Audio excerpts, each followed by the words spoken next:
It's time we rethink our traditional views on personal finance. The COVID pandemic has certainly forced a dramatic change in the way people view money, investments, expenditure, credit, and mortgage.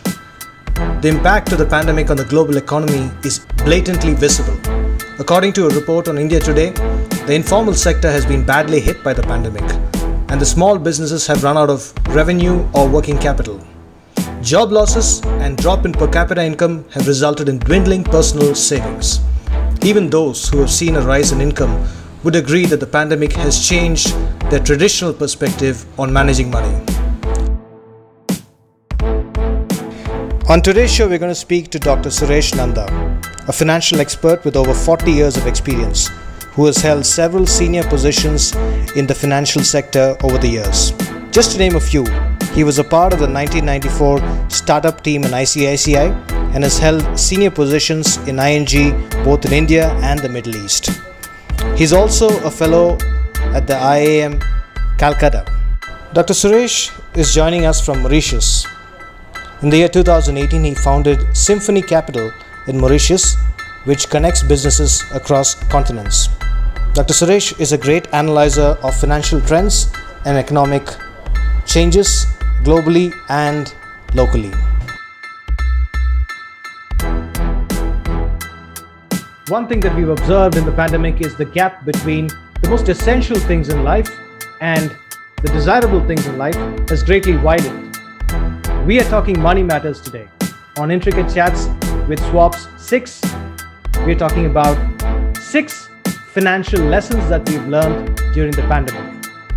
I'm your host, Swapnesh, Sebastian, business consultant and trainer. To know more about me, you can click the link that's available on the description tag below.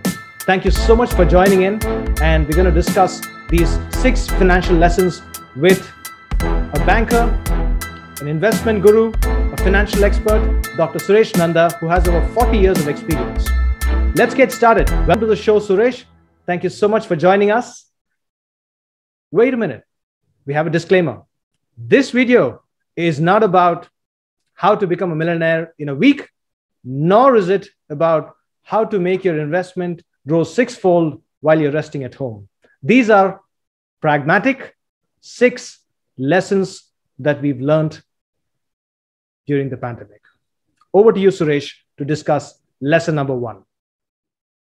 Thank you, Swapnesh, for inviting me and giving me an opportunity to speak to your audience.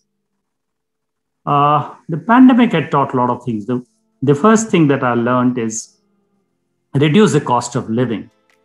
And that's you can do by going back to basics. As simple as cutting down on outside food. Of course, I think pandemic doesn't give you opportunity to go to the restaurants, but ordering foods, vis-a-vis cooking food at home. Simplify in terms of your habits, so that even at home you can denounce brands. You can find multiple ways of reducing your cost. Learn some household skills. Gardening, if you have a garden, or even if you have a terrace garden, you can always grow something.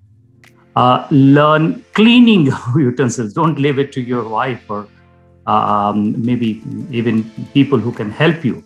I think this would completely help you in terms of reducing your cost of living, as well as making you much more fulfilled. Back to basics. I think that's a very important point, and probably the most important point at the moment, because the term that's going around is live a frugal life, to save as much as you can and to reduce costs as much as you can. Over to Dr. Suresh to discuss lesson number 2. Second interesting learning is that wherever possible, go back to parental home or family home.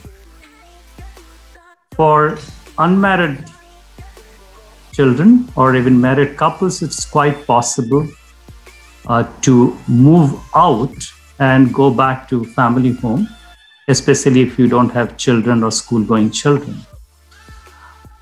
In fact, what we have noticed that from many of our metros, youngsters have moved back because the IT companies, of course, have taken a lead, but many other companies are also allowing people to work remotely. Very interestingly, companies like TCS, which have announced that maybe not more than 25% would be working from home, is in fact a great indicator of how lifestyle will happen. And in a way, it will also cut down the cost because people will be moving to smaller places, staying with family. And that substantially saves cost of living and also gives tremendous comfort to the older generation, with the younger generation alongside them, both mentally as well as financially. Very interestingly, even in the United States, we are seeing trends where the children have moved back to family home to cut down on their cost of living, because working remotely, you can work from anywhere. So the second lesson is move back to family home if possible. I think for those who can move to the parental home, that's a good option as well. Very interesting lesson, Dr. Suresh. Before we go to lesson number 3, I request you, if you haven't subscribed to this channel already, please consider subscribing to the channel. All the previous episodes of Intricate Chats with Swaps and Intricate Conversations with Swaps are available on the channel. Over to Dr. Suresh to discuss lesson number 3. Invest in your health. It was something which was being talked about right from our childhood. The first thing we learned in the school is health is wealth, but we never took it seriously. I think this is the possibly best time to review that for people particularly who haven't been doing this. And I would also say, since we are talking about reducing our cost of living, good health can be acquired without going to fancy gyms. In any case, thanks to the pandemic, all the gyms are closed. I think you can. I always believe that the nature gives you enough great environment to do exercises. Go back to basic exercises, walking, jogging, if you can, do skipping, the freehand exercises that you all learned during your schools, which I would say that even at my age, I'm able to do it, and I find it is much more interesting than going through some of the exercises that we do in the gyms. It will keep you healthy, it will keep your mind fresh, and also it gives you the immunity to handle the current situation also. If you stay healthy, it gives great comfort to you and your family. But more than that, it also reduces your cost in terms of insurance and other related medical expenses on a day-to-day basis. So my third learning from the pandemic is invest in your health. Well, health is wealth. And so we need to invest in our health for every reason there is, and rightly so. Over to Dr. Suresh for lesson number 4. The fourth point is stay away from credit card if you can. I'm using the word if you can only for people who have real financial tightness and they need to use a credit card for some emergency reasons. For rest of the others, I would say that just keep your credit card away, because credit cards give you a false notion of having money, and not able to meet your credit card liability later, thanks to very high interest rate, leads to a situation where you get into a debt trap. So the best way perhaps in this situation is to minimize use of credit card, because using a debit card or cash gives you a psychological control in terms of spending your money. in this sort of a situation. So stay away from the credit card as much as possible is the advice. Over to Dr. Suresh to discuss lesson number 5. The lesson is save to survive. I think we all have got used to a very different lifestyle over the years compared to what a traditional Indian lifestyle used to be in terms of high level of savings. I would say that, in fact, to survive any sort of pandemic or not the pandemic and the related issues, job losses, salary reduction, you've got to have at least 6 to 9 months of reserve cash. At this point, it is very easy to say, but how do you prepare yourself for the future? For single income houses, wherever possible, try to have a target of at least 25% of your net income being saved. And for double income, at least put a target of around 40%.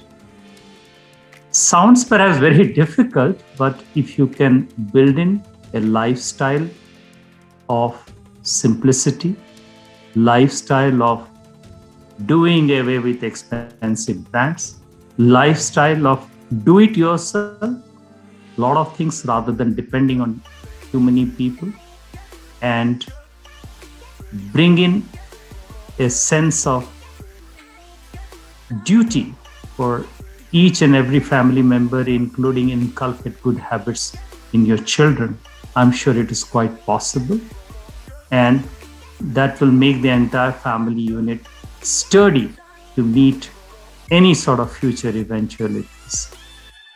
You can literally become warriors to meet any sort of difficult situation in life. So gone are the days when we saved only to see a multifold increase in our investments. Today, we really have to save to survive because of the conditions in the pandemic. Over to Dr. Suresh to discuss the 6th and the final lesson that he has learned from the pandemic. Invest judiciously. The pandemic has brought us to a situation where we find that life is fragile, and also the medical costs are phenomenally high. So the first priority is, depending on your organizational situation, go in for a medical insurance to sufficiently cover you and your family. The second part is life insurance is extremely important, so that in the case of any eventualities of the earning members of the family, it takes care of your family.